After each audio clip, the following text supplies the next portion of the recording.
Pagdating nilang dalawa sa six-star na barko ay agad nilang naramdaman ang pag-uga ng buong sasakyan at ang malaking barko ay tumatakas na habang ang isang itim na barkong hugis ahas sa likuran ay patuloy na humahabol at walang tigil na nagpapaputok ng kanyan at sa bawat tama nito ay marahas na yumayanig ang barko at malinaw na hindi na ito magtatagal.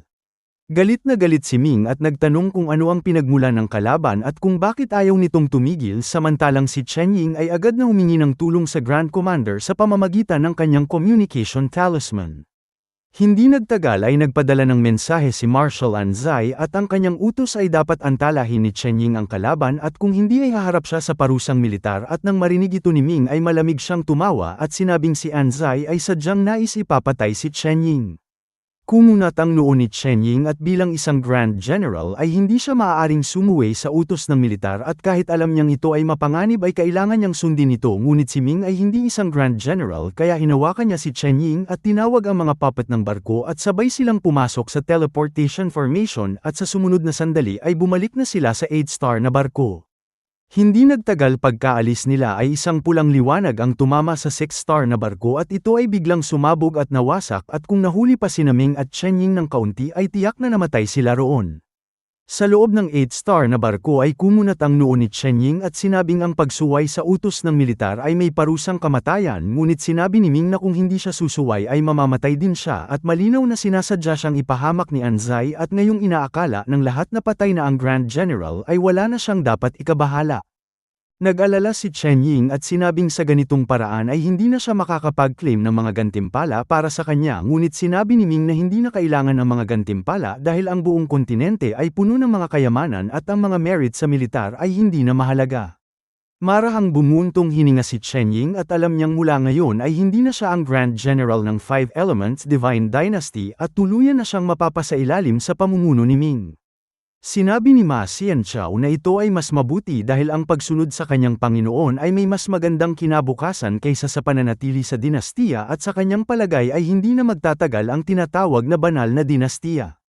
Sa sandaling ito ay ang reconnaissance compass ay biglang nagpakita ng matinding pagkilos at may malaking sakuna sa direksyong Silangan Hilaga sa layong 4 na milya at nanlaki ang mga mata ni Ming at nagtanong kung ano ang nangyayari roon. Tumingin si Anika sa lokasyon ng sakuna at biglang napasigaw at sinabing ang Dead Spirit Swamp ay nagbubukas na.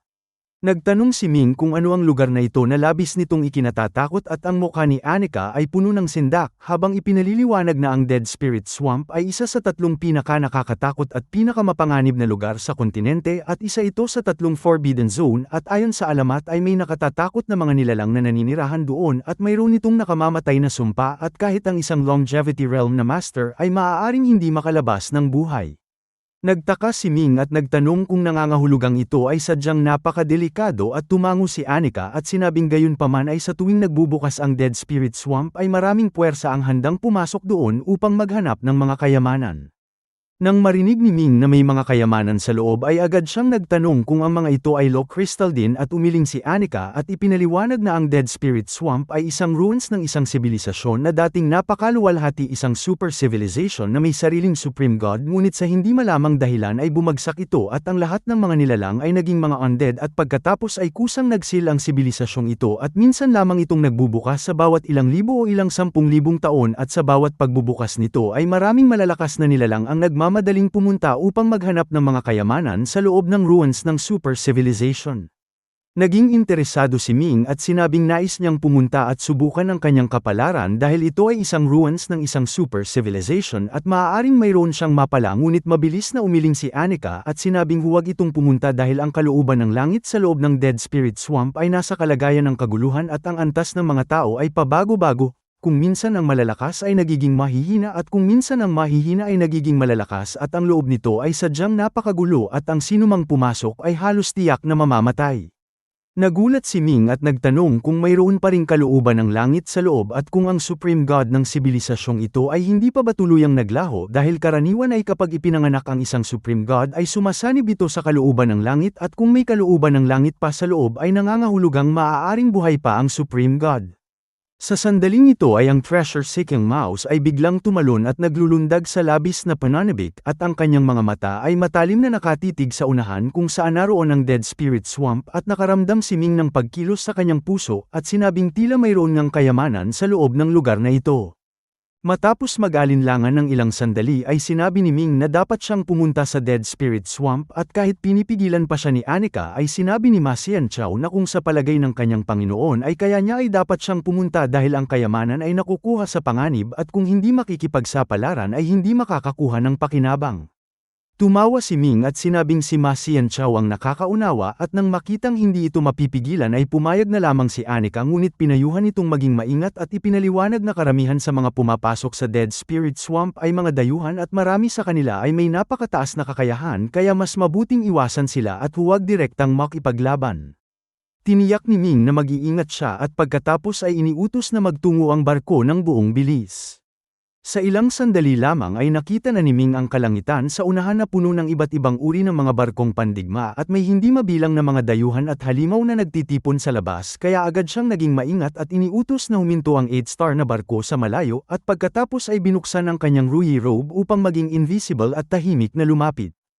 Handa na sana siyang makalusot sa gitna ng mga dayuhan nang sa kasamaang palad ay isa sa mga ito ang dating nakilala niyang si Qe at si Qe ay masayang nakikipag-usap sa isa pang dayuhan nang bigla itong lumingon at ang kanyang mga mata ay naglabas ng dalawang hibla ng malamig na liwanag at sumigaw na nagtatanong kung hindi ba ito namatay. Labis na nagulat si Ming at alam niyang natuklasan siya at hindi niya maintindihan kung paano siya palaging natutuklasan ng mga ito ngunit hindi ito ang oras upang isipin ito kaya ginamit niya ang kanyang lakas sa kanyang mga paa at sa isang iglap ay nasa harap na siya ng isang itim na hamog at kapag nalampasan niya ito ay makakapasok na siya sa Dead Spirit Swamp. Agad na humabol si Qe kasama ang isang grupo ng mga dayuhan na tila mga nanunood lamang at nang makarating si Ming sa harap ng itim na hamog ay hindi niya alam kung dapat ba siyang pumasok o hindi kaya huminto na lamang siya at ipinakita ang kanyang anyo at hinarap ang papalapit na si Qe na huminto sa 10 hakbang ang layo at tinitigan siya at sinabing dahil hindi siya namatay ay tiyak na nakuha niya ang mga Law Crystal. Nang marinig ang tungkol sa Law Crystal ay ang mga mata ng mga dayuhan sa paligid ay biglang nag-alab at ang mga dayuhang ito ay may iba't ibang anyo, ang ilan ay may kaunting anyong tao ngunit ang iba ay talagang hindi kamukha ng tao at ang isa sa kanila ay isang kumpol ng kulay luntiang malagulaman na bagay at ang isa pa ay isang halos hindi makitang usok na may malakas na force field. Alam ni Ming na mahirap harapin ang mga dayuhang ito kaya nanatili siyang kalmado at ngumiti at sinabing muli silang nagkita ni Qe at malamig na tumawa si Qe at nagtanong kung bakit hindi siya tinatawag nitong Panginoon at kung ang hamak na taong ito ay walang dangal. Umiling si Ming at sinabing ang tao ay hindi nakikipag-usap ng dangal sa mga hayop at ang mga hayop ay ginagamit lamang sa paglalaro at nang hindi ito maunawaan ni Qe ay isang dayuhang may mukhang kabayo at katawang tao ang nagpaliwanag na ang hayop ay ang mga mababang nilalang na inaalagaan ng tao at ang ilan ay kinakain at ang iba ay ibinebenta. Nang marinig ito ni Qe ay galit na galit siya at sinabing naghahanap ito ng kamatayan at pagkasabi nito ay sumugod siya kay Ming. Ang dahilan kung bakit hindi nagkunwaring mahina si Ming tulad ng dati ay dahil hindi naramdaman ng adamantine rat ang presensya ng malakas na nilalang na ito at dahil walang banta sa kanyang buhay ay hindi na niya kailangang magpanggap at sa halip ay minura niya si Qe na agad namang nagalit at umatake. Nang sumugod si Qe ay iniunat ni Ming ang kanyang kamay at ginamit ang kanyang receiving grade true force at naramdaman ni Qe ang isang lakas ng paghigop na humila sa kanyang kapangyarihan at pati na rin ang kanyang katawan ay hinayla papasok. Sumigaw si Ming at hinayla si Qe at sabay silang pumasok sa makapal na hamog at ang mga dayuhang nanunood ay nagulat at ang isa ay napasigaw na sa oras na ito ay ang Dead Spirit Swamp ang pinakamapanganib at kahit ang isang Longevity Realm na Master ay hindi mangangahas pumasok at si Qe ay tiyak na mapapahamak. Ang isa pang dayuhan ay malamig na tumawa at sinabing si Qe bilang isang prinsipe ay hinayla ng isang hamak na tao sa panganib at kahit mamatay ito ay karapat-dapat lamang. Sa sandaling ito ay pumasok na sina Ming at Qe sa itim na hamog at sa pagpasok pa lamang nila ay naramdaman ni Ming na para siyang nahulog sa ibang mundo at ang paligid ay puno ng kawalan at mabilis siyang bumagsak at ang pagbagsak ay nagpatuloy sa loob ng 15 minuto bago niya naramdaman ang kanyang mga paa na tumapak sa lupa at sa wakas ay nakita na niya ang tanawin sa kanyang harapan. Ang kanyang nakita ay isang napakalaking swamp at ang lahat ng kulay ay abo-abo at maging ang mga halaman sa swamp ay kulay abo at kasama ang abo-abong kalangitan ay ang mundong ito ay walang anumang buhay at sa halip ay puno ito ng kamatayan at amoy ng pagkawasak. Sa kabilang panig ay si Qiu-i ay puno ng takot ang mukha at sumigaw kay Ming na ito ay isang hanggal at isang insekto at nagtanong kung alam ba nito kung gaano kapanganib ang Dead Spirit Swamp ngayon at kung bakit niya ito hinayla papasok at siya ay papatayin nito. Galit na galit si Qiu-i at buong lakas na sumugod kay Ming at sa pagkakataong ito ay ginamit niya ang kanyang buong kapangyarihan at ang kanyang katawan ay naglabas ng gininto ang apoy at si Qiu-i ay isang henyo ng kanyang lahi na walang kapantay sa kanyang antas at kahit sa 100 clans ay maituturing siyang may magandang talento ngunit sa kasamaang palad ay si Ming ang kanyang nakalaban na may ikalimang pag-ikot ng Golden Body at ikatlong pagbabago ng Heavenly God at ang kanyang lakas ay sadyang napakataas. Isang malakas na dagandong ang narinig at sa hindi malamang paraan ay nahawakan na ni Ming ang dalawang pulsuhan ni Qiu-i at kahit anong pilit nito at kahit anong lakas ang gamitin nito ay hindi ito makagalaw kahit kaunti at sa harap ni Ming ay para lamang itong isang langgam na walang kalaban-laban. Tinitigan ni Ming ang kanyang mga mata at sinabing tinawag niya itong Panginoon noon ngunit hindi ito karapat-dapat dahil hindi man lamang ito tao at kung wala ang malakas na nilalang sa kanyang likuran ay matagal na itong namatay. Isang malutong na tunog ang narinig at ang kanyang braso ay biglang yumanig at ang nakatatakot na lakas ay sumabog at ang katawan ni Qiu-i ay biglang pumutok at ang kanyang mga buto at laman ay nagkalat sa lupa at siya ay tuluyan ng namatay. Ang adamantine rat ay lumabas mula sa kanyang manggas at nagsalita sa wika ng tao at may paghamak na sinabing ang kalaban ay napakahina at hindi makakalaban ngunit ang kanyang master ay sadyang pambihira at kahit mas mababa ang kanyang antas ay kaya niya itong patayin sa isang iglap. Sumagot si Ming na hindi ang kalaban ng mahina kundi siya ay sapat na malakas. Pagkasabi nito ay pinulot niya ang storage ring ni Qiu-i na may mga piraso pa ng laman at dugo at pagkatapos itong panasan ay direktang itinago ito nang hindi tinitingnan tulad ng ginawa niya sa naunang mga singsing na kanyang nakuha at sa kanyang palagay ay kahit anong bagay ang nasa loob ay hindi niya ito magagamit o maibibenta ngayon kaya hindi na niya ito tiningnan.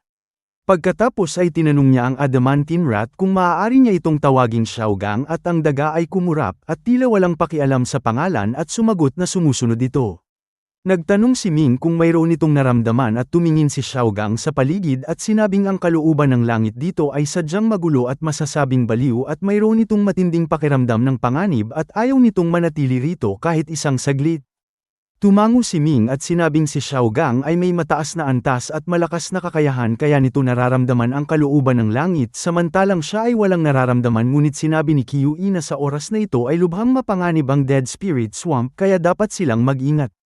Pagkasabi nito ay tinawag niya ang treasure-seeking mouse at nagtanong kung mayroon itong natuklasan ngunit sa pagkakataong ito ay ang treasure-seeking mouse ay nakakulong na parang bola at nanginginig ang buong katawan at talagang hindi nito magawa ang kanyang tungkulin. Nagpadala si Ming ng isang hibla ng True Force sa katawan ng daga at ito ay bahagyang bumuti ngunit ang kanyang maliliit na mata ay puno pa rin ng takot at ipinaliwanag ni Xiaogang na ang treasure-seeking mouse ay may napakasensitibong pandama at tiyak na nakaramdam ito ng matinding banta kaya ito natakot. Walang nagawa si Ming kundi ang sabihin na huwag muna silang pumunta kung saan-saan at manatili na lamang sa lugar upang hintayin ang paglipas ng panganib na naramdaman ng kanyang alagang daga. Ngunit hindi pa man natatapos ang kanyang mga salita ay biglang mula sa ilang dosenang milya ang layo ay may bilyon-bilyong sinag ang pumailan lang sa kalangitan at maging si Ming ay nakaramdam na may isang pambihirang kayamanan ang lumitaw at ang mga sinag ay hindi nagtagal ay hinaranggan ng itim na hamog at mula roon ay may narinig na mga tinig na parang mga multo at lobo. Hindi na nakapagpigil si Ming at sinabing sa halip na manatili dito nang walang ginagawa ay mas mabuting pumunta at tingnan ang kaguluhan at itatago na lamang niya ang kanyang anyo upang hindi siya matuklasan. Pagkasabi nito ay itinago niya ang kanyang anyo at dinala sina Xiaogang at ang treasure-seeking mouse at buong bilis na nagtungo sa lugar na pinagmulan ng mga sinag at ang ilang dosenang milya ay agad na narating. Mula sa ilang daang hakbang ang layo ay nakita niyang ang mga sinag ay nagmumula sa isang maliit na lawa at ang paligid nito ay walang anumang nilalang at tila walang katao-tao. Naisip ni Ming na puntahan ito ngunit nagbabala si Xiaogang na huwag munang kumilos dahil pakiramdam nito ay sadyang napakadelikado ng lugar na ito. Nagulat si Ming at bilang isang malakas na nilalang ay mas matalas ang pandama ni Xiaogang kaysa sa kanya kaya agad siyang nagtago at pinagmasdan ang mangyayari. Ang lawa ay nanatiling tahimik at ang katahimikan ay sadyang kakaiba at maging ang mga naunang sinag ay hindi na muling lumitaw at tila ito ay isang ordinaryong lawa lamang. Si Ming ay may matinding pagtitiis at lumipas ang 1 oras 2 oras at hindi pa rin siya kumikilos. Sa wakas ng malapit ng maging 3 oras ay isang hibla ng itim na usok ang pumaitaas mula sa mga tuyong dahon sa tabi ng lawa at ang itim na usok ay pumilipit ng ilang ulit at biglang lumipad patungo sa lupa sa ilang dosenang hakbang ang layo at pagkatapos ay nagkaroon muli ng katahimikan at ang itim na usok ay tila nagtago sa ilalim ng lupa. Ngunit hindi pa rin kumilos si Ming dahil pakiramdam niya ay hindi ordinaryo ang itim na usok na ito at patuloy niya itong pinagmasdan nang hindi kumukurap sa lugar kung saan ito naglaho. Makalipas ang halos kalahating oras ay ang lupa ay biglang itinulak mula sa ilalim ng isang bagay at isang nabubulok na kamay ang lumitaw mula sa ilalim at mula sa kamay na ito ay mahuhusgahang ito ay kamay ng tao at mas malaki ito kaysa sa karaniwang kamay ng tao at pagkatapos ay isa pang kamay ang lumitaw at ang buong bangkay ay gumapang palabas mula sa ilalim ng lupa. Ito ay isang bangkay ng tao at batay sa sukat ng mundo ay ang taas nito ay halos 3 metro at sadyang napakalaki at ang kanyang mga braso ay mahahaba at malakas at ang kanyang suot na armor ay sira-sira na at hindi na malaman kung ilang taon na ang tanda at ang bangkay ay sumuray-suray na tumayo at ang kanyang walang laman na mga mata ay naglabas ng kakaibang itim na liwanag na hindi kayang tingnan ng direkta. Lihim na nagulat si Ming at alam niyang ang bangkay ay sinapian ng naunang itim na usok at ang usok na ito ay tiyak na isang masamang espiritu at nagtanong siya kay Xiao Gang kung gaano kalakas ang masamang nilalang na ito. Sumagot si Xiao Gang na ang lakas nito ay mas mataas kaysa sa kanya at namutla si Ming at nagtanong kung mas malakas pa ito rito at kinumpirma ito ni Xiao Gang at sinabing patuloy pa itong lalakas. Naisip ni Ming na kahit isang ordinaryong masamang espiritu ay ganito kalakas at ang Dead Spirit Swamp ay sadyang napakadelikado at lalo siyang hindi ng ahas kumilos at nanatili na lamang siya sa kanyang lugar na halos hindi humihinga. Ang bangkay ay naglakad ng isang ikot sa paligid ng lawa at biglang tumalon sa loob nito at ang tubig ay naglabas ng ilang bula at muling tumahimik. Pinagmasdan nito ni Ming ng ilang sandali at sinabi kay Xiao Gang na ang halimaw ay malamang na bumaba upang hanapin ang kayamanan at nagtanong kung ano ang kanilang gagawin at kung magpapatuloy ba sila sa paghihintay.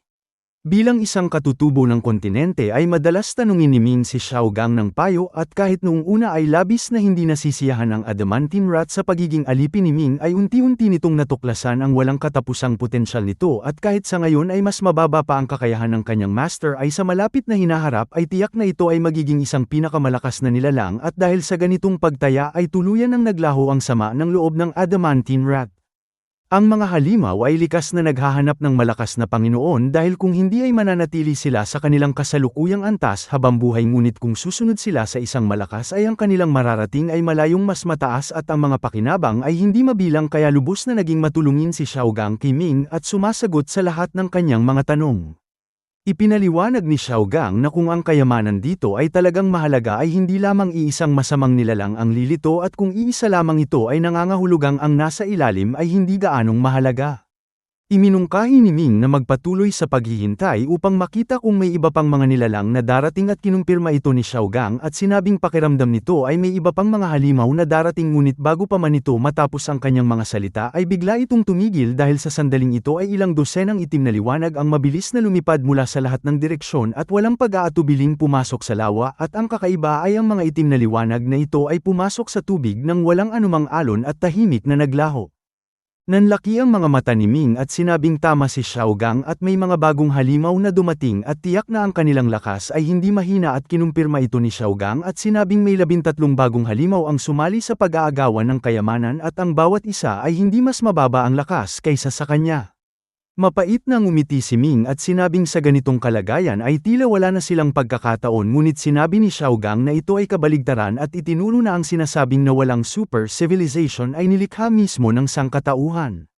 Mabilis na tumibok ang puso ni Ming at napagtanto na ang bangkay na ito ay bangkay ng tao at nangangahulugang ang sibilisasyong ito ay maaaring isang sibilisasyon ng tao at ipinaliwanag ni Xiao Gang na si Ming ay isang tao kaya mas madali para sa kanya na makuha ang mga pamana ng sibilisasyong ito samantalang ang mga halimaw ay mga undead lamang at hindi maituturing na tao.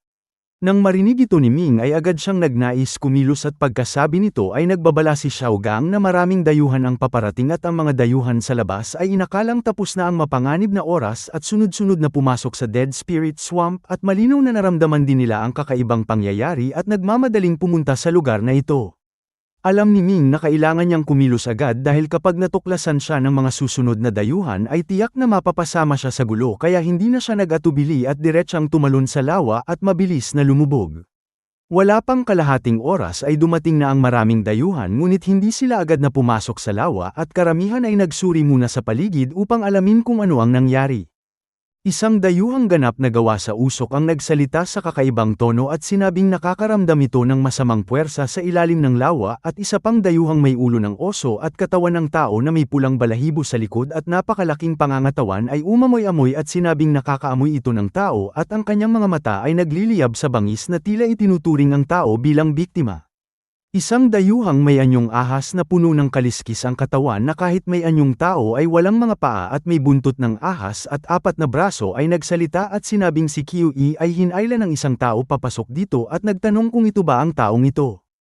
Ang dayuhang may ulo ng oso ay muling umamoy-amoy at sinabing naamoy din niya ang amoy ni Qiui at tila ito ay namatay na at nagulat ang lahat ng dayuhan at nagtanong kung ang taong ito ay kayang pumatay kay Qiui gayong tila hindi naman gaanong mataas ang kanyang antas.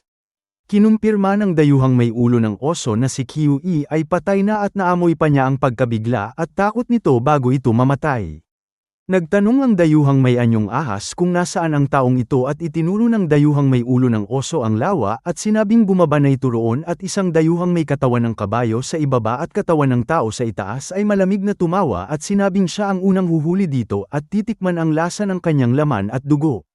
Sinabi ng dayuhang may ulo ng oso na ang tao ay nauna nang bumaba at nagtanong kung ano pa ang kanilang hinihintay at ipinaalala na ang dakilang Sia Civilization ay isang sibilisasyon ng tao at bilang isang tao ay mas madali para sa kanya na mahanap ang mga pamana at kayamanan kaya dapat silang kumilos agad at sumang-ayon ang lahat ng dayuhan at sunod-sunod na tumalon sa lawa upang simulan ang kanilang paglalakbay. Pagpasok ni Ming sa lawa ay agad niyang naramdaman na ang tubig ay sadyang napakabigat mas mabigat pa kaysa sa First Origin Heavy Water at ang bigat nito ay 3,000 ulit kaysa sa ordinaryong tubig kaya ang pressure sa ilalim ay napakalakas at ang sinumang may mahinang kakayahan ay agad na hindi makakayanan at mapipilitang umahan at sa kabutihang palad ay kamakailan lamang naabot ni Ming ang ikatlong pagbabago ng Heavenly God at kaya niyang protektahan ang kanyang sarili gamit ang kanyang Divine Soul at ang kanyang ikalimang pag-ikot ng Golden Body ay sadyang napakatibay. 10 metro 100 metro at ang lawa ay sadyang napakalalim at patuloy siyang bumaba ng mahigit 100 metro ngunit hindi pa rin niya nakikita ang dulo at sa lalim na ito ay ang pressure ng tubig ay lumampas na sa 10 bilyong kilo at kahit siya ay nahihirapan na. Ganoon din ang mga sumunod na dayuhan at nang umabot sila sa 50 metro ay ang karamihan sa kanila ay napilitang tumakas at nagmamadaling bumalik sa ibabaw dahil kung magpapatuloy pa sila ay madudurog sila ng buhay. Nang umabot sa 100 metro ay wala pang 20 dayuhan ang natitira at patuloy pa ring bumababa ang bilang. Si Ming ay nagngangalit ang mga ngipin at patuloy na bumaba at nang umabot sa 500 metro ay hindi na niya kayang magpatuloy kaya wala siyang nagawa kundi ang buksan ang kanyang Rui Robe at gamitin ang Water Avoidance Secret Crystal at ang Rui Robe ay tumulong sa pagbawas ng pressure at ang epekto ng Water Avoidance Secret Crystal ay mas malinaw at 70% ng pressure ay naharang at agad siyang nakaramdam ng kaginhawaan. Habang patuloy siyang bumababa ay ang mga dayuhan ay hindi ganoon kaswerte at sa mahigit 10 dayuhan ay 5 lamang ang natira at ang bawat isa ay may kanya-kanyang kakayahan, ang isa ay nasa anyong usok na kulay lila at halos walang epekto sa kanya ang pressure ng tubig ang pangalawa ay may ulo ng oso at katawan ng tao at siya ang nakaamoy kay Ming at may suot siyang asul na banal na armor na kayang harangan ang pressure ang pangatlo ay may buntot ng ahas at katawan ng tao at ang kanyang katawan ay lumaki na parang isang malaking bola na may napakalakas na kakayahang labanan ng pressure ang pang-apat ay may katawan ng kabayo sa ibaba at katawan ng tao sa itaas at naglabas siya ng isang bula na bumalat sa kanya at tila kaya rin niyang labanan ang pressure at ang panglima ay hindi mukhang isang nilalang at sa halip ay isang puno na ang mga ugat ay gumagalaw na parang mga galami ng pugita at tila wala itong pakialam sa malakas na pressure ng tubig. Nang makababa si Ming ng mahigit 1,000 metro ay sa wakas ay tumapak na ang kanyang mga paa sa matigas na lupa at itinago niya ang kanyang anyo at maingat na tumingin sa paligid ngunit hindi niya nakita ang mga nakatatakot na nilalang na naunang pumasok sa lawa at nagtaka siya kung saan sila nagpunta. Ang ilalim ng lawa ay gawa sa ginintoang buhangin at may mga batong nakausli paminsan-minsan at tahimik siyang naglakad sa ilalim upang makahanap ng anuman.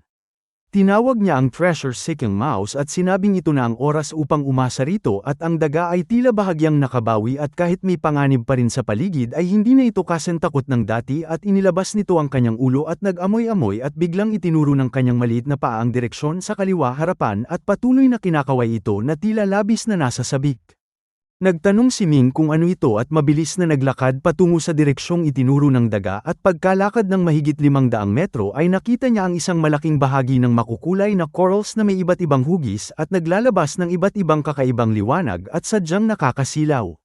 Nawala ng interes si Ming at sinabing mga corals lamang ito at walang kayamanan ngunit pagkasabi nito ay bigla siyang nagulat at kinatok ang isang corals at nakarinig ng tunog na parang metal at naramdaman niyang sadyang napakatigas nito. Nagtaka siya kung anong uri ng corals ito at kung bakit ito ganito katigas at agad niyang ginamit ang kanyang heaven-killing staff na nakuha niya mula sa tainga ng higanteng ulo at marahang ginalaw ito upang maging isang lag-ari at sinubukan niyang lagariin ang corals ngunit may mga puting marka lamang ito at walang anumang pinsala. Lalo siyang nagulat dahil ang heaven-killing staff na ito ay sadyang napakatigas at wala pa siyang nakitang mas matigas dito ngunit kahit ang ganitong katigas na lag-ari ay hindi kayang putulin ng corals kaya kitang-kita ang tindi ng katigasan nito. Pinagmasdan nito ng adamantine rat ng ilang sandali at hindi napigil ang magsalita at sinabing hindi ito corals kundi sungay ng dragon. Nagulat si Ming at nagtanong kung ito ay sungay ng dragon at hindi corals at agad siyang yumuko at niyakap ang isang corals gamit ang kanyang dalawang braso at buong lakas na hinayla ito at kahit naabot na niya ang ikalimang pag-ikot ng golden body at ikatlong pagbabago ng heavenly god na may lakas ng 100 dragon na mahigit 100 bilyong kilo ay nahirapan pa rin siyang bunutin ito.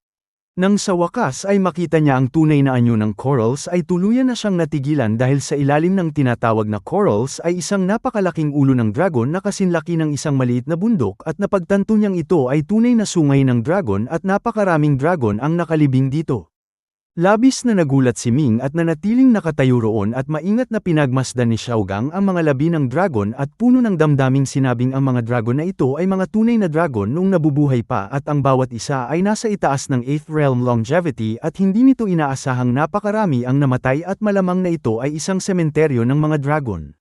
Ngunit umiling si Ming at itinuro ang isang malaking butas sa bungo ng dragon at sinabing ito ay marka ng daliri at ang dragon na ito ay pinatay sa pamamagitan lamang ng isang daliri at nanindig ang balahibo ni Xiaogang at nagtanong kung sino ang may ganitong kakayahan at kung ito ba ay isang supreme god. Sumagot si Ming na hindi niya alam at umiling siya at sinabing hindi mahalaga kung paano namatay ang mga dragon at ang mahalaga ay kung may halaga ang mga sungay nito at naalala niyang nabasa niya sa isang aklat na ang sungay ng dragon ang pinakabuod ng lakas nito at maaaring gamitin sa paggawa ng walang kapantay na banal na sandata. Sunod-sunod na tumango si Xiaogang at sinabing tama ito at ang mga sungay ng dragon ay may napakataas na halaga at may hindi bababa sa 60 pares ng sungay doon at ang kanyang master ay yayaman. Sinabi ni Ming na hindi naman siya yayaman ngunit makakakuha siya ng maliit na kita at pagkasabi nito ay agad niyang inilipat ang lahat ng sungay sa kanyang storage ring at sa kabuuan ay 64 na bungo ng tunay na dragon at 128 sungay ang kanyang nakuha. Nang tuluyan ng may pasok ang lahat ng napakaraming sungay ng dragon ay nakahinga ng maluwag si Ming at sa susunod ay kahit wala na siyang makuha ay hindi na masasayang ang kanyang pagpunta at tinaya niyang ang halaga ng isang sungay ng dragon ay hindi bababa sa ilang daang milyong longevity coins dahil ang bagay na ito ay sadyang napakabihira at kahit may pera ay hindi ito madaling mabili ngunit ang pagbebenta nito ay isang problema dahil hindi niya ito maaaring ibenta ng sabay-sabay. Habang nagkakalkula si Ming ay biglang muling kinaway ng treasure-seeking mouse ang kanyang maliit na paa at nang makita ito ni Ming ay natuwa siya dahil alam niyang may muli itong natuklasang kayamanan. Sinundan niya ang gabay ng kanyang alagang daga at mabilis na naglakad ng mahigit 1,000 metro sa kanan harapan at nakita niya ang isang napakalaking puting bolang metal na may lapad na ilang dosenang metro na kalutang sa ere at sa ibabaw nito ay may mahigit 10 itim na usok na patuloy na gumagalaw na tila nais pumasok sa loob nito at agad na nakilala ni Ming na ang mga itim na usok na ito ay ang mga nakatatakot na halimaw na unang pumasok sa lawa. Nanindig ang kanyang balahibo at mabilis siyang umatras at sa wakas ay nagtago sa likod ng isang bato upang magmasid mula sa malayo at pagtago pa lamang niya ay nakita niyang bamuka ang bolang metal at naglabas ng libu-libong sinag na tumago sa tubig at umabot sa kalangitan at ang mga sinag na nakita niya kanina ay mula sa bolang ito. Nagtaka siya kung ano ito at patuloy na pinagmasdan ang bowl ang metal nang hindi kumukurap at sa kanyang pagmamasid ay may nakita siyang palatandaan, ang ibabaw ng bowl ang metal ay puno ng hindi mabilang na mga linya na naghahati rito sa 900,000,000 bahagi at ang bawat bahagi ay may nakasulat na kakaibang simbolo at sa tuwing umiikot ang mga linya ay bumubuo ito ng iba't ibang pagkakaayos ng mga simbolo. Agad na ginamit ni Ming ang kanyang 8-element calculation formation upang suriin ang mga simbolo at hindi nagtagal ay may nakita siyang mahalagang tuklas ngunit bago pa man siya makapagpatuloy ay nakarinig siya ng kakaibang ingay sa kanyang likuran at nang lumingon siya ay nakita niyang 5 dayuhan ang papalapit sa kanya. Ang 5 dayuhan na sa wakas ay nakarating sa ilalim ng lawa ay agad na naghanap sa paligid ngunit wala silang nakita hanggang sa naglabas ang bowl ang metal ng mga sinag at agad silang naakit patungo rito at nang makita nilang nasa di kalayuan si Ming ay ang kanilang mga mukha ay nagpakita ng masasamang ekspresyon. Ang dayuhang may ulo ng oso ay malamig na tumawa at sinabing ang munting insekto ay narito nga at ang kanyang tingin kay Ming ay puno ng pagkamuhi. Hindi naman natatakot si Ming sa 5 dayuhan ngunit nag-aalala siyang kapag nagsimula ang labanan ay mapapansin sila ng mga halimaw sa ibabaw ng bowl ang metal kaya mabilis siyang gumalaw patungo sa isang direksyon upang umalis sa lugar ngunit sa kanyang paggalaw ay gumalaw din ang 5 dayuhan at pinalibutan siya sa gitna at malinaw na ayaw nila siyang umalis. Kumunat ang noo ni Ming at hindi ibig sabihin ng ayaw niyang makipaglaban ay natatakot siya sa kanila at malamig niyang tinanong kung bakit siya hinaharang ng mga halimaw na ito.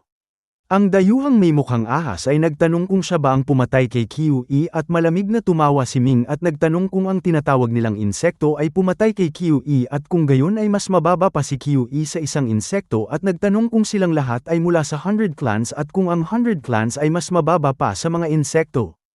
Galit na sumigaw ang mga dayuhan at sinabing siya ay walang pakundangan at ngumisi si Ming at itinuro ang bowl ang metal sa di kalayuan at sinabing sila ay mga hangal at pinayuhan silang magingay pa ng malakas at itinuro ang mga itim na usok sa ibabaw nito na pawang mga masasamang nilalang na may lakas ng longevity realm at kapag napansin sila ng mga ito ay tiyak na mamamatay silang lahat.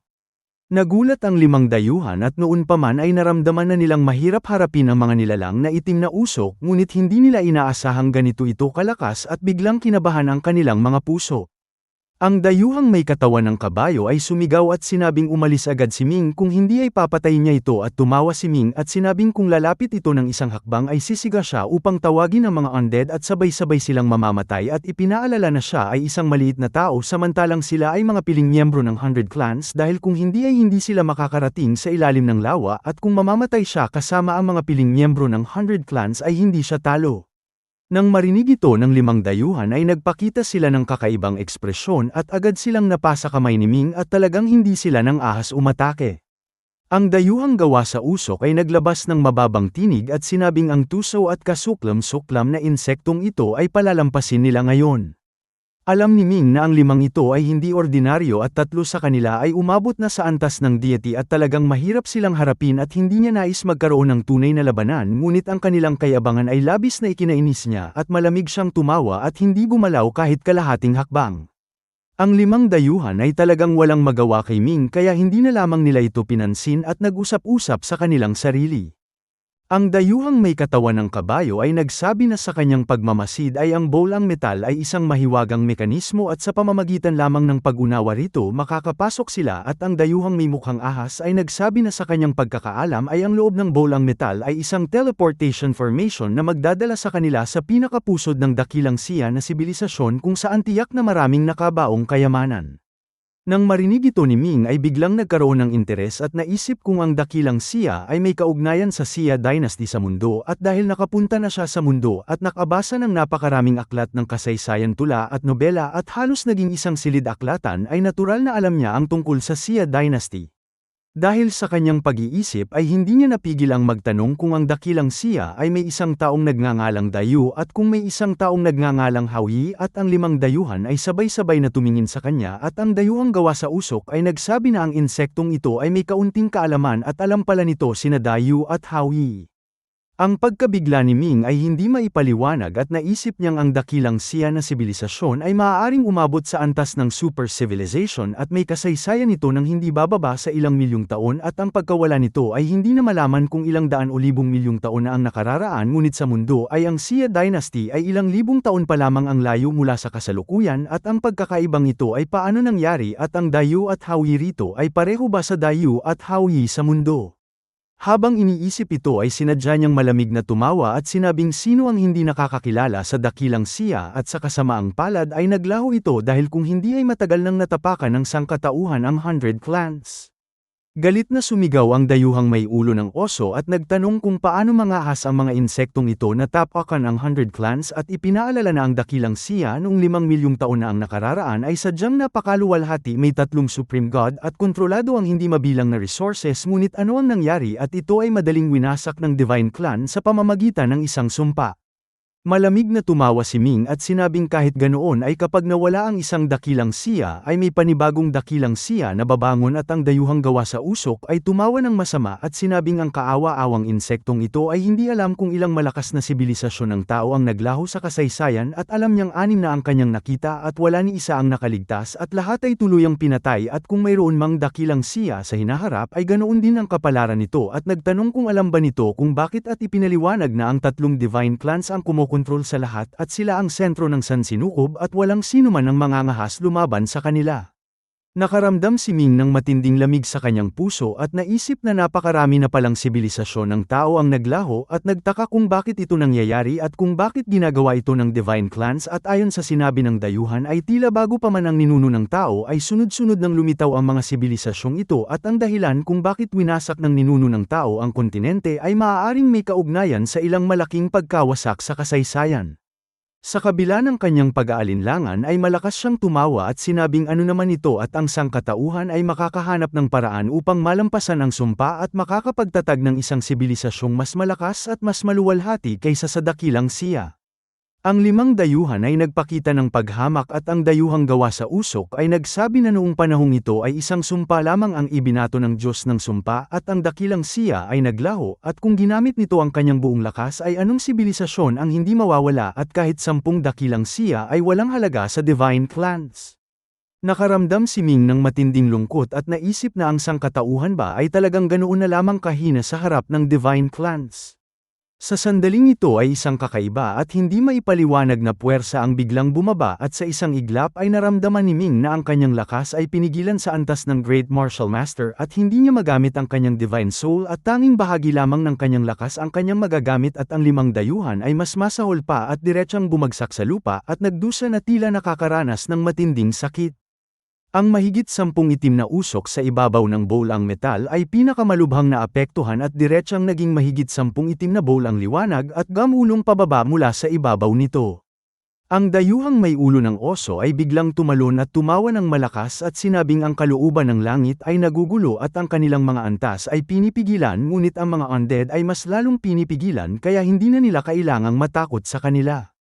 Ang 5 dayuhan ay tumingin kay Ming na parang patay na at dahil hindi na sila natatakot sa mga undead ay hindi na nila kailangang matakot sa banta nito at maaari na nilang patayin ito ngayon.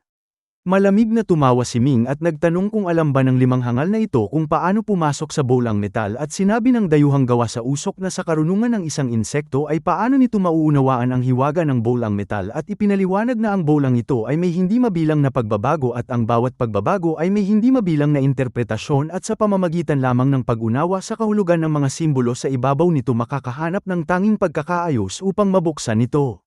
Naisip ni Ming na minamaliit niya ang mga dayuhang ito at tama ang kanilang sinabi at ito mismo ang paraan upang mabuksan ang bowl ang metal ngunit kaya ba nilang maunawaan ang kahulugan ng mga simbolong ito? Malamig na tumawa ang dayuhang gawa sa usok at nagtanong kung hindi ba ito kapanipaniwala para sa insekto ngunit wala na itong pagkakataong mag-isip dahil malapit na itong mamatay. Tumawa si Ming at biglang buong lakas na tumalon patungo sa ibabaw ng bowl ang metal at ang mga dayuhan ay nagulat at sumunod ngunit nang bumaba ang kanilang kakayahan ay ang kanilang pagkilos sa loob ng mabigat na tubig ay napakahirap at sila ay gumagalaw na parang mga suso hindi tulad ni Ming na kayang umiwas sa tubig at halos walang hadlang sa pagkilos. Ang 5 dayuhan ay puno ng galit at wala silang magawa kundi ang panuorin si Ming na mag-isa sa ibabaw ng bowl ang metal at patuloy itong hinahawakan. Nakita nilang mabilis na pinipindot ni Ming ang ibabaw ng bowl ang metal at hindi nagtagal ay ang hindi mabilang na bahagi nito ay nagsimulang gumalaw at mabilis na inayos ang kanilang pagkakasunod-sunod sa bilis na hindi kayang isipin at pagkaraan lamang ng ilang sandali ay isang malutong na tunog ang narinig at isang parisukat na daanan ang bamuka sa ibabaw nito at tila may mga hagdang metal na nag-uugnay sa loob. Nagulat ang dayuhang gawa sa usok at nagtanong kung paano ito nagawa ni Ming at mahina-hong sumagot si Ming na ang mga simbolong ito ay mga karakter na lumitaw sa sibilisasyon ng tao at sa kabutihang palad ay marami siyang nabasang aklat ng kasaysayan at halos kilala niya ang mga ito kaya agad niyang naunawaan ang mekanismo at sinabing wala siyang panahong patayin sila ngayon at pagkasabi nito ay pumasok siya sa parisukat na daanan at agad itong nagsara at ang bowl ang metal ay biglang umikot ng napakabilis at naglabas ng libu-libong sinag at pagkaraan ng ilang sandali ay naglaho ito at hindi na malaman kung saan pumunta. Ang dayuhang may ulo ng oso ay galit na galit at paulit-ulit na nagmura at sinabing ang insektong ito ay naunang kumilos at hindi niya ito matanggap. Sa sandaling ito ay si Ming at ang bowl ang metal ay agad na lumipat sa isang kakaibang espasyo at ang kulay nito ay pilak at sa kawalan ay patuloy na may mga titik na lumilitaw na nagpapahayag ng napakalalim na kahulugan. Tumingin si Ming sa paligid at wala siyang nakita at nagtaka kung nasaan siya at biglang may isang tinig na nagtanong kung ano ang kanyang pangalan at mabilis siyang lumingon at nakita ang isang napakatangkad na matandang nakasuot ng puting balabal dahan-daang lumalabas mula sa kawalan na parang isang higanti at siya ay sadyang napakabuti at marangal at parang siya ang langit mismo at nagdulot ito ng matinding paghanga sa kanyang puso.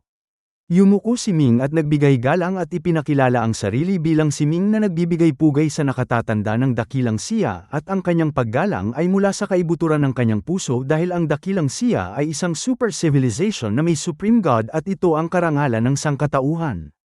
Hinaplos ng matanda ang kanyang balbas at ngumiti at sinabing tumayo na ito at ipinakilala ang sarili bilang si Difa ang huling pinuno ng dakilang siya. Mabilis na tumibok ang puso ni Ming at nagtanong kung siya si Difa at kung ang kanyang anak ay ang malupit na si Sigwei na tinawag na Xia Jia ng mga sumunod na henerasyon. Marahang bumuntong hininga ang matanda at sinabing bilang isang taksil ay karapat-dapat lamang ang ganoong pagsusuri at pagkatapos ay bumalik ang kalma sa kanyang mukha at sinabing siya ay isang projection lamang ng kalooban at hindi magtatagal kaya dapat maghanda si Ming dahil ibibigay niya rito ang binhi ng sibilisasyon ng dakilang Xia. Nagulat si Ming at naisip kung gaano kabigat ang binhi ng sibilisasyon at kung paano niya ito matatanggap ngunit tiniyak ni Difa na hanggat hindi pa sapat ang kanyang kakayahan ay hindi mabubuksan ang binhi kaya ang epekto nito sa kanya ay limitado. Nakahinga ng maluwag si Ming at sinabing handa niya itong tanggapin ngunit nagtanong kung ano ang gamit nito at kung ito ba ay tulad ng nasa mga aklat na kayang ipagpatuloy ang isang sibilisasyon. Ipinaliwanag ni Difa na ang isang Supreme God lamang ang kayang lumikha ng binhi ng sibilisasyon at ito ay naglalaman ng lahat ng karunungan ng isang sibilisasyon at sa angkop na kapaligiran ay kaya nitong muling itayo ang isang sibilisasyon. Sinabi ni Ming na hindi niya tiyak kung kaya niyang gampanan ang ganitong mabigat na tungkulin ngunit gagawin niya ang lahat ng kanyang makakaya. Nasiyahan si Difa at tumango at sinabing ang sibilisasyon ng tao ay paulit-ulit na bumangon at bumagsak at umaasa siyang mapipigilan nito ang pag-ulit ng nakaraan at may tatayo ang sangkatauhan sa tuktok ng lahat ng lahi.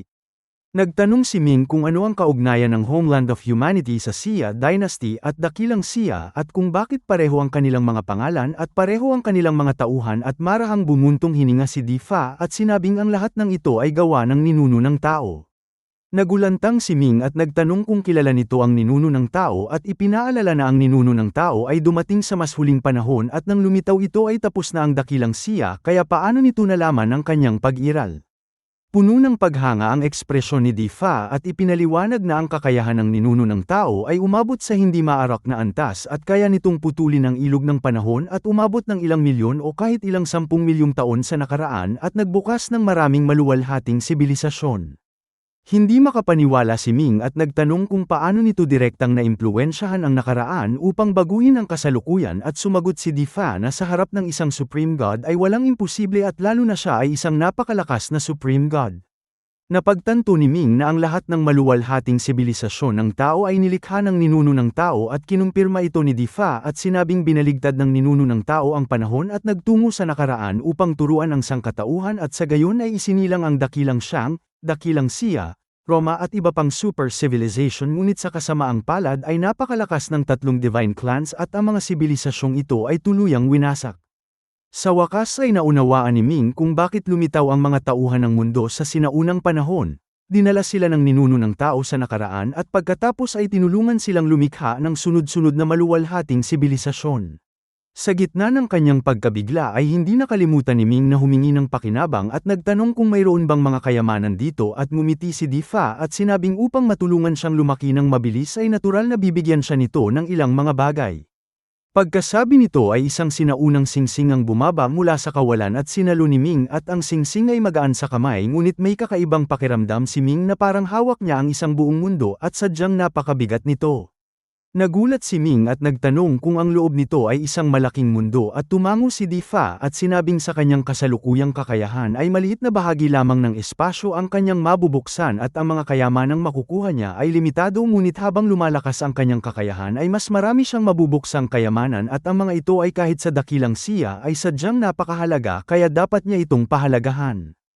Tuwang-tuwang sumagot si Ming at sinabing hindi na sayang ang kanyang pagpunta, at sinabi ni Di Fa na dapat na siyang umalis at ang space-time sphere ay magbabalik sa kanya sa orihinal na lugar, at itinuro na nito sa kanya ang paraan ng pag-refine nito. Habang naglalaho ang projection ay lumitaw sa isipan ni Ming ang impormasyon kung paano i-refine ang space-time sphere, at ang bowl, ang metal na ito ay may kakayahang tumawid sa oras at espasyo at isa itong napakahalagang kagamitan ng dakilang siya, ngunit sa kasalukuyang kakayahan ni Ming ay hindi pa niya ito kayang i-refine at kailangan muna niyang maging isang deity bago ito subukan.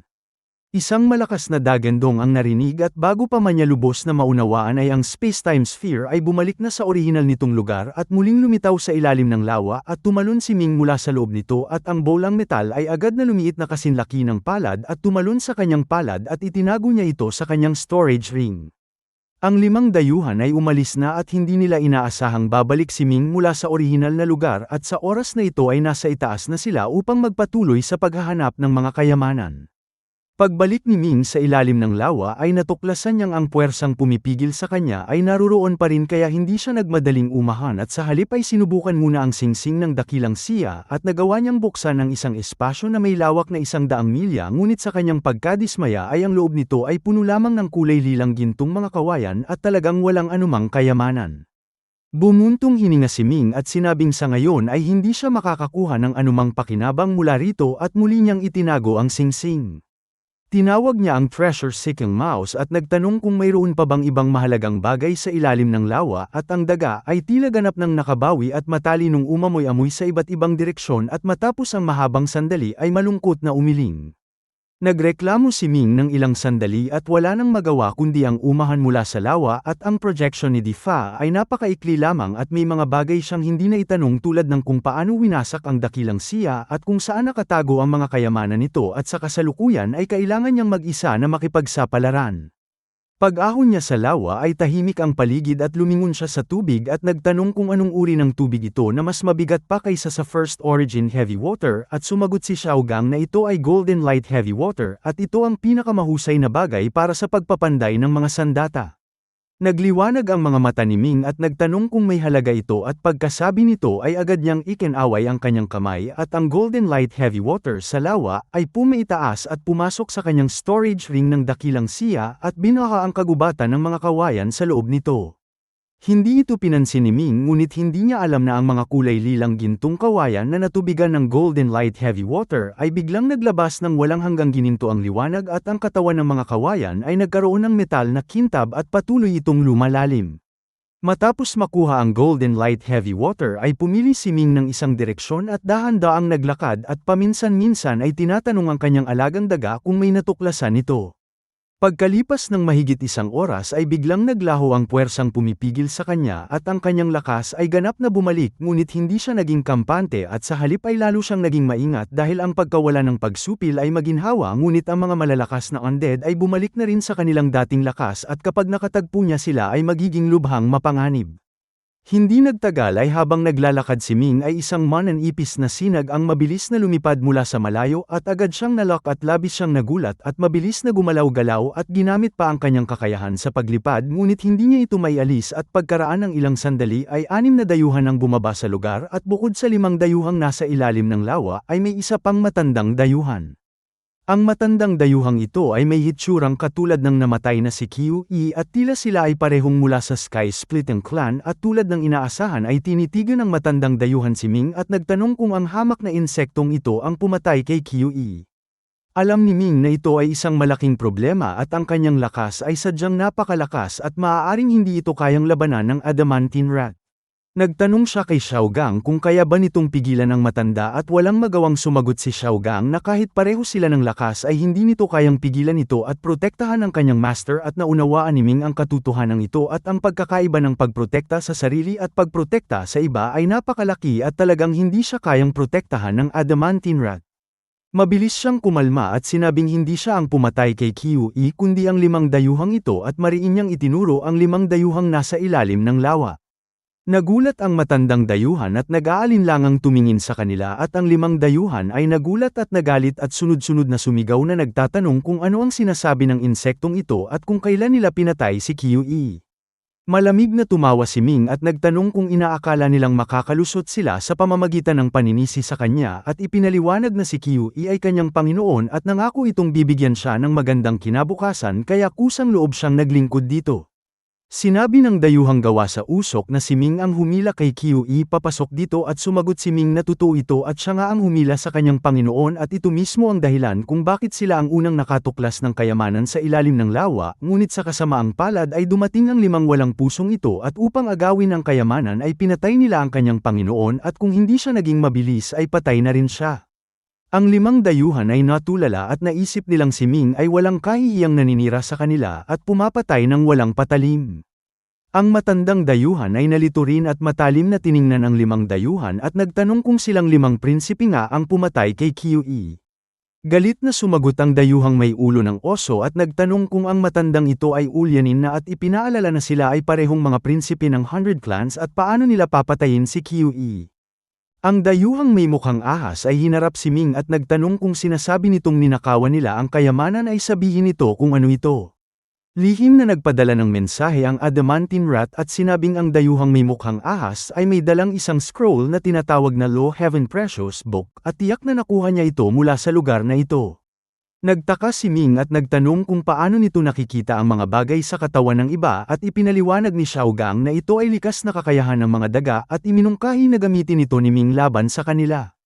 Malamig na tumawa si Ming at sinabing ang kayamanan ay hindi lamang iisa at naalala niyang ang dayuhang may mukhang ahas ay kumuha ng isang Law Heaven Precious Book at nang marinig ito ay biglang nagbago ang mukha ng dayuhan at kahit hindi niya pinatay si Qiu-i ay ang katotohanang mayroon siyang Law Heaven Precious Book ay nagdulot ng matinding pagkabahala at ang 4 na natitirang dayuhan ay matalim na tumingin sa kanya at ang dayuhang may ulo ng oso ay nagtanong kung bakit hindi nito sinabi ang tungkol sa Law Heaven Precious Book at naghinalang niloko sila nito.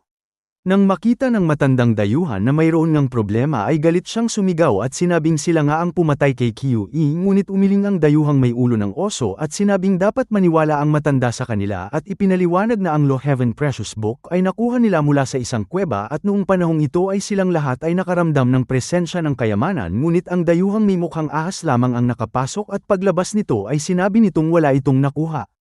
Ang matandang dayuhan ay halatang puno ng pagdududa at tiningnan niya si Ming at ang 5 dayuhan at ang pag-aalinlangan sa kanyang mga mata ay lalong lumalim. Nagpasya si Ming na dagdagan pa ang apoy at sinabing may isa pang scroll na tinatawag na Divine Tome na nasa kamay ng dayuhang may ulo ng oso at nagulat ito at tulad ng dayuhang may mukhang ahas ay nakakuha rin siya ng isang kayamanan na tinatawag na 3 Kills Divine Tome at kapag ginamit ito ay mahahati ang kanyang katawan sa 3 at ang bawat isa ay may parehong lakas ng kanyang tunay na katawan at ito ay isang napakahalagang sandata ngunit 3 ulit lamang ito magagamit. Ang matandang dayuhan ay muling tiningnan ang dayuhang may ulo ng oso at nagtanong kung ito ay totoo at ang huli ay nagmamadaling umiling at sinabing totoo ngang mayroon siyang 3 Kills Divine Tome ngunit siya mismo ang nakakuha nito at wala itong kinalaman kay Qiu-i. Ngunit ang ibang mga dayuhan ay nagalit at ang dayuhang may mukhang ahas ay sumigaw at sinabing ang dayuhang may ulo ng oso ay sinabi ring wala itong natagpuan ngunit ang totoo ay kinuha nito ang Divine Tome para sa sarili. Ang bawat dayuhan ay may kanya-kanyang lihim at nang ito ay mabunyag ay hindi nila ito maipaliwanag ng maayos at lalong nagalit ang matandang dayuhan at sumigaw na nagtatanong kung sila nga ang pumatay kay Qiu-i. Handa na sanang magpatuloy si Ming sa kanyang paninira nang ang nakasisindak na puwersa ng pagsupil ay muling lumitaw at ang anim na dayuhan ay sunod-sunod na sumigaw sa sakit at ang kanilang lakas ay pinigilan sa antas ng martial warrior at sila ay nakahandusay sa lupa na nagdurusa at si Ming ay hindi naging mas mabuti at pakiramdam niya ay halos wala nang natirang lakas sa kanyang katawan at siya ay halos manghina at napasandal sa lupa. Ang matandang dayuhan ay patuloy na nakatitig sa mga ito at ang kanyang mga mata ay tila nagliliyab at nagtanong kung sila nga ang may gawa at kahit galit na galit siya ay hindi pa niya matiyak kung alin ang totoo kaya nagtanong muna siya. Ngunit si Ming ay dahan-daang tumayo at malamig na sinabing ang storage ring ni QE ay nasa katawan ng dayuhang may ulo ng oso at inutusan ng matanda na dakpin ito at kunin ang singsing. Nagulat ang dayuhang may ulo ng oso at tumalon at nagmura at sinabing wala siyang singsing ngunit agad siyang tumigil nang makitang ang matanda ay papalapit sa kanya. Nagulat ang dayuhang may ulo ng oso at umatras at nagtanong kung ano ang ginagawa nito at kung talagang hahalughugin nito ang kanyang katawan at sumagot ang matanda na kung hindi siya pumayag na halughugin ay nangangahulugang totoo ang sinabi ng insekto. Ang dayuhang may ulo ng oso ay hindi pumayag at bilang isang prinsipe ng 100 Clans ay marami siyang lihim na hindi maaaring malaman ng matanda at sinabi niyang huwag itong maging walang galang. Agad na itinaas ni Ming ang kanyang manggas at sinabing huwag matakot ang matanda at tutulungan niya itong ilantad ang katotohanan at pagkasabi nito ay sumugod siya sa dayuhang may ulo ng oso at ang huli ay galit na kumuha ng isang malaking palakol at handa nang makipaglaban ngunit isang nakagigimbal na eksena ang naganap, nang dumaan si Ming sa tabi ng matandang dayuhan ay isang sinag ng espada ang lumabas mula sa kanyang manggas bilis ng kidlat at pumulupot sa kanyang leeg at sa isang iglap ay bumulwak ang dugo at ang matandang dayuhan ay bumagsak sa lupa at ang kanyang mga mata ay nanatiling dilat na tila hindi makapaniwala na kaya siyang patayin ni Ming. Sa ilalim ng nakasisindak na puwersa ng pagsupil ay ang mas malakas ang kakayahan ay mas lalong pinipigilan kaya ang kanyang kasalukuyang lakas ay sadyang napakahina at madali siyang napatay ni Ming. Sa isang espada ay napatay niya ang matanda at nakahinga ng maluwag si Ming dahil ang matandang dayuhang ito ay sadyang nakatatakot at kung wala ang pagsupil ay isa itong longevity realm na master na kayang pumatay sa kanya na parang langgam at sa harap ng ganitong panganib ay natural na hahanapin niya ang lahat ng pagkakataon upang alisin ito.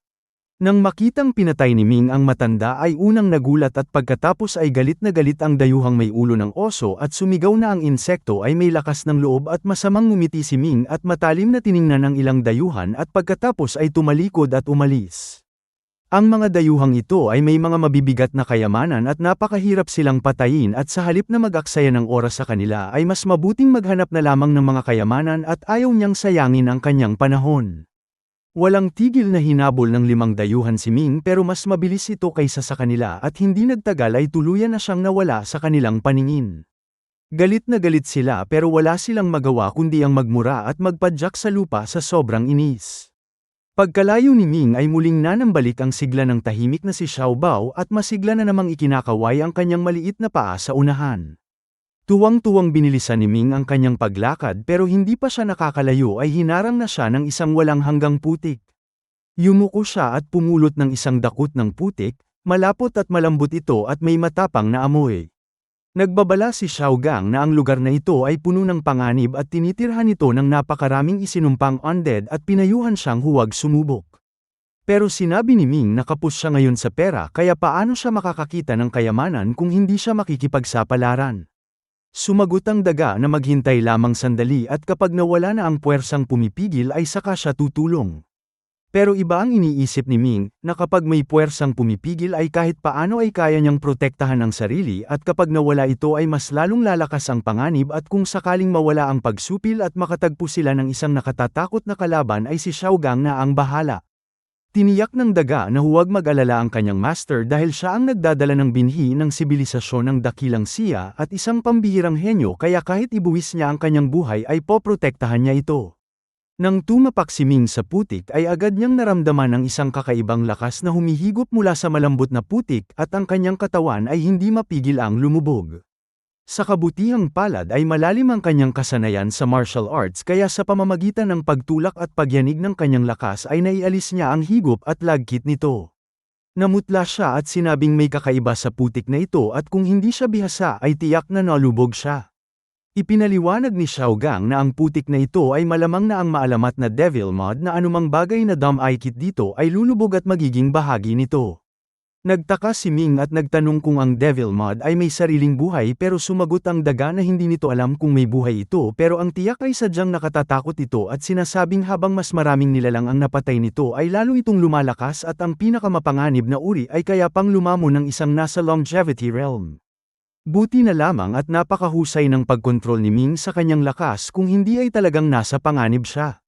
Nakahinga ng maluwag si Xiao Gang dahil hindi nito agad natukoy ang panganib ng putik. Dahil sa matinding kuryosidad ay hindi napigilan ni Ming na pumulot muli ng isang dakot na putik at ang putik na ito ay pumipilipit sa kanyang palad na parang may tunay na buhay. Hindi niya agad malaman kung ano ito kaya inilagay na lamang niya ang putik sa kanyang storage ring upang pag-aralan sa susunod. Maingat siyang naglakad sa ibabaw ng Devil Mod papalapit ng papalapit sa lugar na itinuturo ni Xiao Bao hanggang sa makita niya ang isang maliit na lawa sa unahan kung saan may isang lotus na may 3 dahon, kulay lantian pula at lila. Isang puting lotus ang tumataas at sumasayaw sa hangin. Huminto siya at tinitigan ang lotus habang ang treasure-seeking mouse ay patalon-talon sa kanyang balikat at sabik na itinuturo ito. Nag-aalinlangang nagtanong si Ming kung ito na ba ang kayamanan pero sa kasamaang palad ay hindi na makapagbigay ng karagdagang impormasyon ang daga dahil alam lamang nitong ang lotus ay isang mahalagang bagay. Sinabi ni Xiao Gang na kunin muna ito dahil hindi nagkakamali ang treasure-seeking mouse. Tumango si Ming at inabot ang lotus upang bunutin pero sa sandaling mahawakan niya ito ay biglang nagkaroon ng ilusyon sa kanyang isipan na hindi niya makontrol. Nagulat siya at mabilis na binitawan ito at tumalon palayo habang nakatitig sa halaman. Ipinaliwanag ni Xiao Gang na ang kakayahan ng lotus ay ang lumikha ng ilusyon. Naalala ni Ming na may nabasa siya sa mga sinaunang aklat, na sa lahat ng bagay na nagdudulot ng ilusyon sa mundo ay ang Thousand Illusions Divine Lotus ang pinakamataas at kapag nakain ito ay kahit ang isang 9th Realm Longevity na Master ay mababaliw at dahil ang lotus na ito ay nagdudulot ng ilusyon sa sandaling mahawakan ay ito na nga ang tinatawag na Thousand Illusions Divine Lotus. Nagulat si Xiao Gang at sinabing kilala rin ito at ito ay sadyang napakabihira at maaaring gamitin sa paggawa ng Thousand Illusions Divine Pill na isang walang kapantay na gamot para sa pagsasanay ng Divine Soul at may malaking tulong sa mga nasa Longevity Realm. Tumango si Ming at sinabing totoo ito, pagkalampas ng 5th Realm ng Longevity ay napakahirap ng magsanay at ang Thousand Illusions Divine Pill ay may napakalaking pakinabang kaya ang lotus na ito ay may hindi masukat na halaga at talagang isang napakagandang bagay. Pagkasabi nito ay agad niyang ginamit ang kanyang Divine Soul upang lumikha ng isang napakalaking palad na may lawak ng ilang ektarya at malakas itong ibinaba upang hukayin ang buong maliit na lawa kasama ang Devil Mod sa ilalim at inilagay ang lahat sa espasyo ng kanyang dakilang siya na singsing. Kakaalis pa lamang niya ng Thousand Illusions Divine Lotus nang biglang manginig si Xiao Gang at ang treasure-seeking mouse na parang may nakatatakot silang nakatagpo. Nabahala si Ming at nagtanong kung ano ang nangyayari pero si Xiao Gang ay nanginginig ang mga ngipin at ang maliliit na mata nito ay matalim na nakatitig sa unahan at hindi na ito makapagsalita ng wika ng tao at tanging nakapaglabas lamang ng mga kakaibang ingay na puno ng takot at kawalan ng pag-asa. Mabilis na tumingin si Ming sa unahan at nakita niya ang isang maliit na pusa tila kasinlaki ng ordinaryong alagang pusa may isang dangkal ang haba at mahinahong naglalakad patungo sa kanya. Ito ang unang pagkakataon na nakakita si Ming ng isang buhay na nilalang sa Dead Spirit Swamp dahil sa kanyang isipan ay ang lugar na ito ay dapat na puro undead at masasamang espiritu lamang. Inilagay niya si Xiao Gang at ang treasure-seeking mouse sa kanyang manggas at naglakad patungo sa maliit na pusa. Mahilig si Ming sa mga hayop mula pa noong bata pa siya, marami na siyang naalagaan na pusa at aso, kaya sa kanyang paningin ay natural lamang natakot ang mga daga sa pusa at hindi niya nakitaan ng kakaiba ang reaksyon ng kanyang mga alagang daga. Nang makita ng maliit na pusa na papalapit si Ming ay isang manguyam na ngiti ang lumitaw sa kanyang bibig at ang kanyang mga kuko ay dahan-daang lumabas mula sa kanyang mga paa matatalim at nakamamatay. Ang kanyang bilis ay napakabilis at kaya niyang patayin ang sinumang nasa ibaba ng 5th Realm Longevity. Sa loob ng ilang daang taon ay siya ang hari ng Devil Mod at maging ang mga undead ay takot na takot sa kanya. Nang malapit na si Ming ay yumuko siya at ang maliit na pusa ay nagsimulang iwagayway ang kanyang mga kuko at sa isang iglap ay maglalabas siya ng isang nakamamatay na liwanag upang pagpira-pirasuhin si Ming. Pero kalahati pa lamang ang kanyang pagkaway at hindi pa nakakapaglabas ng liwanag nang marahang ipatong ni Ming ang kanyang kamay sa kanyang ulo at malambing na hinaplos ito at mahinahong nagtanong kung bakit narito ang munting nilalang na ito. Natigilan ang maliit na pusa at labis na nagalit sa kanyang kalooban dahil siya ang hari, ang dakilang banal na hayop, at ang taong ito ay basta na lamang humaplos sa kanyang ulo at naghahanap ba ito ng kamatayan. Handa na sana niyang patayin ang taong lumabag sa kanyang dignidad ng simulang kamuti ni Ming ang kanyang tiyan at nakangiting nagtanong kung komportable ba siya. Nagulantang ang maliit na pusa dahil ang walang hiyang taong ito ay hinawakan ng kanyang tiyan, ang kanyang pinakasensitibong bahagi, at basta na lamang ito ginalaw ng isang tao. Pero sa hindi malamang dahilan ay bigla siyang nakaramdam ng kakaibang ginhawa at hindi niya mapigil ang pumikit at maglabas ng malalim na huni ng kasiyahan, at ang kanyang mga paa ay kusang bamuka at nagpakita ng labis na kasiyahan. Nagtanong si Ming kung gutom na ito at inilabas ang isang fire jujube at inilagay sa bibig nito.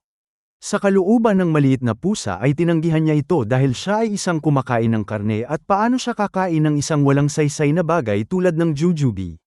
Pero pagpasok ng fire jujube sa kanyang bibig ay agad itong naging isang malamig na agos na pumasok sa kanyang tiyan at sadyang napakatamis nito. Nagulat siya dahil napakasarap pala nito, at anong uri ito ng bagay. Mula pagkabata ay sa Dead Spirit Swamp na siya naninirahan at kailanman ay hindi siya nakatikim ng ganito, kaya agad siyang sumuko at sabik na tumingin kay Ming sa pag-asang makakain pa. Kinuha siya ni Ming at inilagay sa kanyang bisig at nakangiting sinabing bibigyan niya ito ng isa pang masarap. Sa pagkakataong ito ay isang life fruit ang ibinigay niya na mas mahalaga at mas masarap kaysa sa fire jujube. Nanindig ang balahibo ng maliit na pusa sa sobrang tuwa at pagkabigla, at hindi siya makapaniwalang may ganito kasarap na prutas sa mundo. Sa totoo lamang ay wala siyang kaalam-alam dahil wala talagang masarap na pagkain sa loob ng Dead Spirit Swamp. Nang makitang maganda ang gana nito ay inilabas ni Ming ang ilang masasarap na pinatuyong karne na gawa mula sa mga halimaw na nasa ika-9 na antas pataas at ginawa ng mga master, at sadyang napakasarap, at ito ang dahilan kung bakit may dala siyang ganito. Pagkagat sa pinatuyong karne ay muntik nang himatayin ng maliit na pusa sa sobrang kaligayahan, at masigla siyang nag-ingay at ikiniskis ang kanyang ulo sa katawan ni Ming at nagpakita ng labis na pagmamahal. Sa sandaling ito ay si Xiao Gang at ang treasure-seeking mouse ay parehong natulala. Ang kanilang master ay sadyang napakahusay at sa ilang sandali lamang ay pinaamo na ang nakatatakot na pusa na ito. Nang malamang hindi na gaanong mapanganib ay sa wakas ay nakapagsalita muli si Xiao Gang at nagbabala na mag-ingat si Ming dahil ang pusa na ito ay ang maalamat na Diyos ng kamatayan at sadyang napakadelikado. Nagtaka si Ming at nagtanong kung totoo ba na ito ang Diyos ng kamatayan, at sinabing napaka-cute naman ito, at pagkasabi nito ay kinamot pa ang leeg ng pusa. Nawala nang masabi si Xiao Gang at ipinaliwanag na ang Diyos ng kamatayan ay ang kanyang palayaw at ang tunay niyang pangalan ay God-devouring cat, at kapag ito ay nasa hustong gulang ay manghuhuli at papatay ito ng mga deity, at noong panahong buo pa ang ancestral origin continent ay may isang God-devouring cat na lumitaw at nagdulot ng matinding kaguluhan, at kalahati ng mga deity ay pinatay nito, at sa huli ay 18 supreme gods ang nagtulong upang gumawa ng isang walang kapantay na killing formation upang isil ito. Nagulat si Ming at nagtanong kung ganoon ito kalakas at kung bakit isinil lamang ito at hindi pinatay. Ipinaliwanag ni Xiao Gang na kapag nasa hustong gulang na ang God-devouring cat ay hindi na ito maaaring patayin, at sa bawat deity na kainin ito ay nagkakaroon ito ng karagdagang buhay, kaya maaari lamang itong pigilan at hindi patayin. Mariing hinaplos ni Ming ang ulo ng maliit na pusa at pinuri ito at sinabing hindi niya inaasahang ganito ito kalakas, at ang pangalang God-devouring cat ay sadyang makapangyarihan at lalo niya itong nagugustuhan. Muling nawala nang masabi si Xiao Gang, ang mahalaga rito ay ang pagiging mapanganib ng pusa na ito, pero bakit ang tanging pinapansin ng kanyang master ay ang pangalan nito, at nagtaka kung nasiraan na ba ito ng bait. Pero nang makita niya ang God-devouring cat na labis na nasisiyahan ay bigla niyang natanggap ang lahat. Isang pusa na nasiraan ng bait ay malamang na magkakagusto sa isang taong nasiraan din ng bait. Matapos kainin ng 10 piraso ng pinatuyong karne na kasinlaki ng braso ay sa wakas ay dumighay ang God-devouring cat at kontentong nahiga sa bisig ni Ming na puno ng katamaran. Nakangiting sinabi ni Ming na marami pa siyang masasarap na pagkain at inanyayahan itong sumama sa kanya upang ipakita ang tunay na mundo. Ang God-devouring cat na may mahiwagang pinagmulan at napakalakas na kakayahan ay walang pag-aatubiling tumango at pumayag sa alok ni Ming, at buong pagmamahal na dinilaan ang kanyang palad.